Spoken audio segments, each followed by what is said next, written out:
Right, there's been a Quansah and a Konsa link. So let's start with Jarell Quansah. Are they going to get him, Michael? Well, they're in talks with Bayer Leverkusen over a possible deal for Quansah.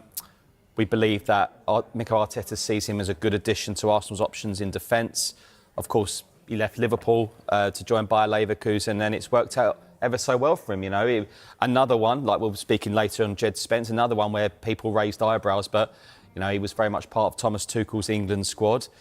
And we'll wait and see, but it's another player, another defender who can play in a number of positions. It seems to be the Mikel Arteta mode. Most of his centre-halves can play right back, left back, you know, so it shocked many people, but the more I look at it and think about it, it doesn't overly surprise me.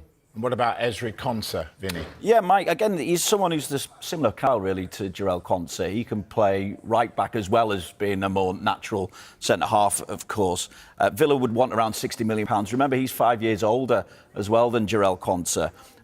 He's got 2 years left, though, on his Villa contract at the moment. He wasn't part either of the Super Cup squad the other night against PSG with that extended break after the World Cup.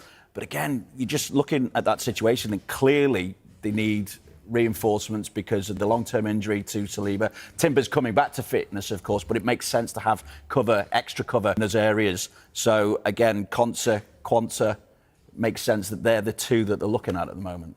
Saliba, we know, is going to be out for some time, Michael. So do they actually have to get on with this and get more people in defence? I think they look well stocked to me. They've got some great options. I mean, we've done the squad depth graphics, haven't we? And I think they look the most equipped to start. But then Arsenal fans will tell me a number of players won't be fit, which is fair. You know, Declan Rice needed an extended break. But yeah, maybe one more defender through the door, and I think they'd be pretty happy.